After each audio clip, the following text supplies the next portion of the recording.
Welcome back to another episode of Tales from the Cartridge, Bedtime Stories.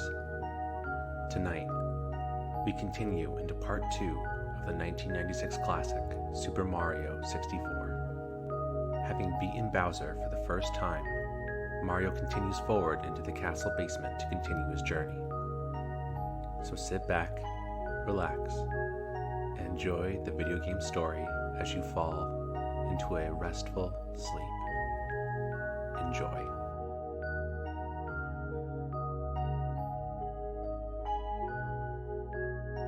Exiting the large star door from which he defeated the evil Bowser for the first time, Mario entered back into the main hall of the castle. He felt upset having let Bowser get away. Looking down at the golden key in his hand, Mario knew he had to keep going. As he began to walk down the main hall stairs towards the basement, Mario realized that a great light shined down from the ceiling, illuminating the center of the room as if it was intentional. Mario took one last step from the stairs and walked into the beam of light shining from above. Stepping into that light, Mario looked up. His vision blurred, and he began to feel light on his feet. Wind began to rush underneath him as Mario panicked in confusion. He realized he was not in the main hall of the castle anymore. He was falling from the sky in a place he had not been in before.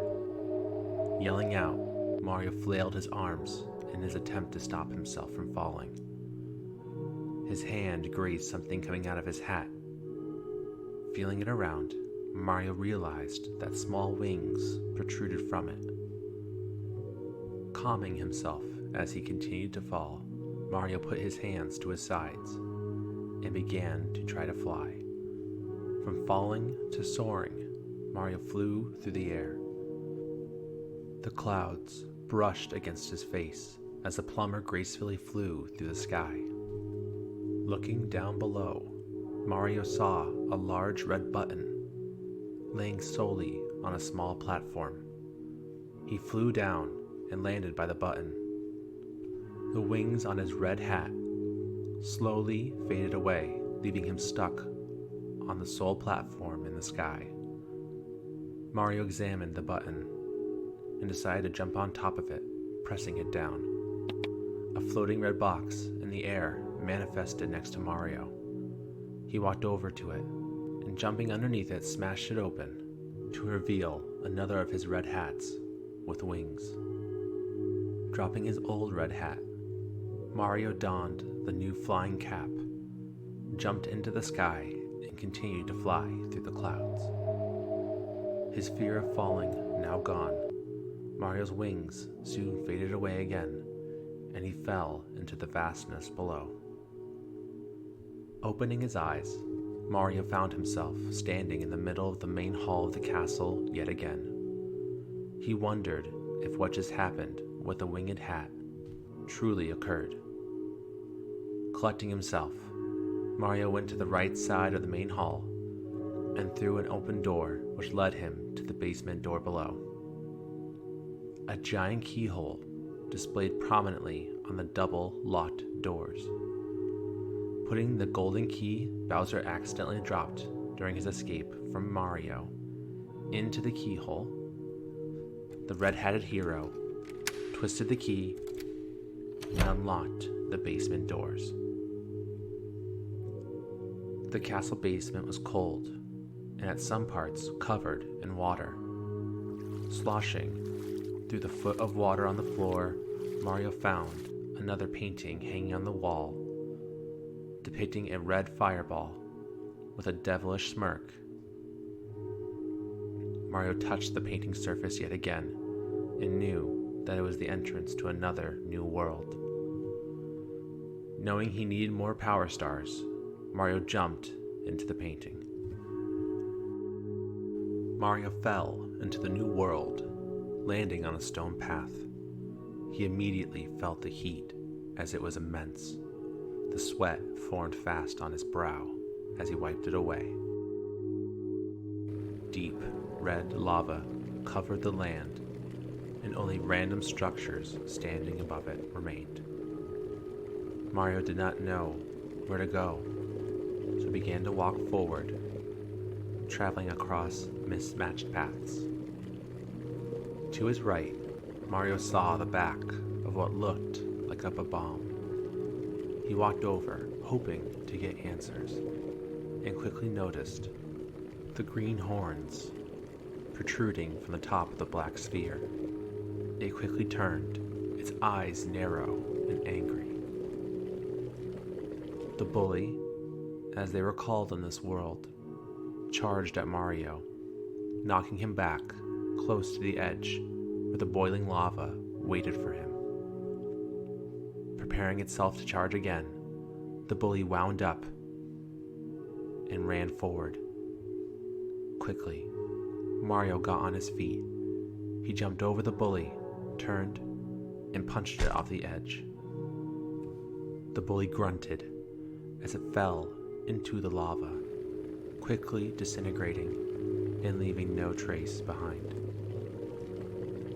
Mario stared down at the lava where the bully had landed, his lungs pushing and pulling air as he tried to catch his breath. In the distance, Mario noticed someone who might have a power star that he's looking for.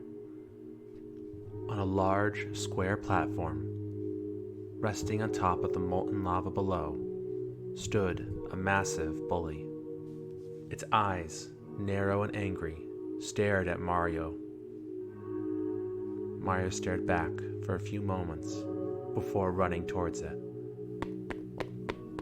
Running across moving platforms and dodging more lava, Mario finally made it to the large platform where the bully waited him. It was enormous, considerably larger than the first bully Mario ran into. It charged at Mario as the plumber barely managed to jump to the side. The bully turned back around, its massive green horns ready to pierce through the plumber. Even though the bully was huge, it was also fast. Quickly, the bully turned and charged again at Mario. Unable to jump away in time, the bully slammed into Mario and sent him flying into the sky. He landed hard, and the bully stopped to chuckle at the struggling plumber. Mario stood up and tried to think of any plan that he could. He knew he couldn't outrun it. He was weak and hurt. One more slam, and he would likely land in the lava waiting for him. There was only one thing he could do. Wanting to end the fight, the massive bully charged again, its eyes fixated on Mario and the lava behind him. Mario prepared, bending his knees, clenching his fist, and breathing in deep the hot air surrounding him. As the bully moved in closer, Mario took his fist and punched it into the bully's face. The bully's eyes widened as it was pushed back by Mario's fist. One punch after another, Mario forced the bully back as the massive black-sphered creature couldn't get its footing. Making it to the edge of the square platform, the bully desperately tried to stay on as Mario's fist landed hard one last time. Into the lava the bully went as it watched Mario standing above it. Quickly, like the small bully before it, it melted away and left nothing behind, except for one priceless object. Jumping from the lava and gracefully floating onto the square platform, waited a golden power star. A smile came across Mario's sweaty face as he swiftly dashed to the star, jumping and grabbing it. One step closer, Mario said to himself, and warped back to the castle. Jumping out of the painting of the lava world, Mario landed again in the basement of the castle. To his right led a corridor. As he traveled to it, Mario realized that there was nothing but a dead end. Confused, Mario walked over, hoping to find some kind of sign as to where to go. He touched the wall of the dead end, and it rippled like the paintings he had been traveling to since he arrived at the castle. Confused, Mario pushed his hand into the wall as he began to enter inside, into another new world. Again, falling from the sky, Mario landed on a pile of sand. All around him, giant hills of sand surrounded him. Off in the distance was a pyramid, and various creatures, not happy to see that he had come. As Mario ventured through the desert world, up in the sky, he saw a massive bird flying through the air. It looked mean and angry, but held something in its claws, a golden power star. Mario knew what he had to do. Dodging quicksand, dodging various creatures and quicksand alike, Mario made it to one of 4 obelisks protruding from the desert sands. Mario ran up the obelisk, waiting on top for the bird to come and his chance to get its power star. Off in the distance, the bird turned, noticing Mario waiting for it. Its eyes narrow, knowing what the plumber wanted. It charged at Mario, soaring through the sky and coming down on the plumber hard. Mario fell back, surprised he couldn't stop the bird, landing into the sand below, half of his body buried in the sand. The plumber struggled to get out. Digging himself from his sandy entrapment, Mario ran up the obelisk again and waited. One good kick, and he knew he could get that vulture. The bird, noticing Mario again, became irritated and flew fast at the plumber waiting for him. Mario stared at the vulture and threw his foot up, landing it square into the vulture's beak. The vulture cried out in pain as it fell to the sands below. Loosening its grip, the star flew from the vulture's grasp and landed on the sandy dunes below. Mario jumped down from the obelisk, again burying himself in the sand, but quickly dug himself out and grabbed the star. Leaving the desert world behind, Mario explored a few other worlds in the basement of the castle, collecting enough power stars to face his adversary once again. Heading back to the basement doors, Mario found and unlocked another large wooden door with a power star painted on it. Behind the door was a single hole in the ground. Taking a deep breath, Mario jumped down. Landing on a stone platform, Mario realized he was in yet another world covered in lava. He sighed, not enjoying the intense heat burning his lungs. Mario followed the path in front of him, jumping on a cage, resting in the lava. He rode the cage across the deadly liquid and continued to travel up winding platforms that took him higher and higher into the air. The black sphered bullies littered the platforms, trying desperately to push Mario into the red lava below. Successfully punching them off the edges one by one, Mario could not be stopped. He can feel his encounter with Bowser coming closer and closer, along with his chance to save the princess with it.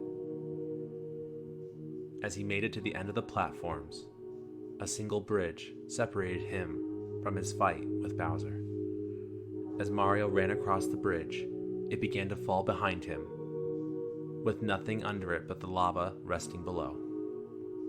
Mario picked up his pace, dashing across the bridge and barely making it to the other side, with all that's left in front of him being a large green funnel. Mario jumped in. As he landed, Mario realized he was on yet another circular platform similar to the one that he had faced off on with Bowser during their first encounter. Like before, bombs rested on the edges of the platform, evenly spaced out. The sky was a deep red mixed with a beautiful orange, leaving Mario feeling uneasy. Heavy footsteps approached Mario from behind as he turned to see his nemesis again, Bowser, smiling at him. Pestering me again, are you, Mario? Can't you see I have a merry little time making mischief with my minions? Now, return those stars. My troops in the walls need them. Mario didn't waste a second, quickly trying to run behind Bowser to grab his tail as he once did before. Bowser turned to Mario, spraying fire right behind the plumber's heels. Mario jumped, grabbing the massive tail firmly with both hands. Bowser's eyes widened as again the plumber spun him around, trying desperately to throw the lizard into a bomb. Letting his tail go, Bowser flew through the air, but missed the bomb Mario had been aiming for. As Bowser fell, everything became quiet. Mario waited, knowing that the massive lizard was not done yet. Suddenly, jumping high into the sky, the dastardly dinosaur landed on the platform, causing it to tilt completely vertical. Mario ran desperately up the platform, trying to stay on, before losing his traction and falling down. Mario grasped for anything he could to stop his fall, but no luck could be had. As he fell closer and closer to the lava pit below, to his fortune, the platform rose back up, straightening out horizontal again. Mario barely stayed on. Bowser, furious, charged at the plumber, hoping to knock him off and end him in the lava below. Unfortunately for him, Mario jumped to his right, avoiding the charge and barely staying on. Mario yet sidestepped again and jumped headfirst for the monster's tail. Being able to grab it, and with a bomb just a few feet away, Mario spun the dinosaur against his will, letting go of his tail, and threw him directly into the bomb resting at the edge of the circular platform in front of him. An explosion shot out as Bowser flew back, landing on his spiked shell yet again. Can it be that I lost? The power of the stars have failed me this time. Consider this a draw. Next time, I'll be in perfect condition. Now, if you want to see your precious princess, come to the top of the tower. I'll be waiting. Mario knew what Bowser was going to try to do and sprinted towards the fleeing dinosaur.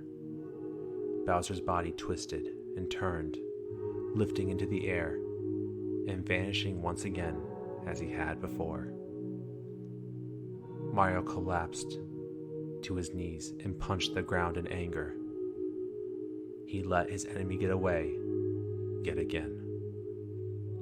As Mario wallowed in what he felt like his defeat, the sound of a metal object fell to the ground in front of him. Looking up, Mario saw yet another golden key left behind by Bowser. The red-hatted plumber stood up and grabbed the key. He could feel it.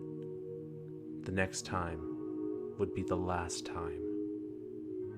The last chance to defeat Bowser and save those he cared about. With his conviction strong again, Mario smiled and threw out yet another peace sign before warping back to the castle. Thank you for listening to part 2 of Super Mario 64. I hope you enjoyed the story, but more importantly, hope you are having a nice, restful sleep. We will see you in the next episode. Good night.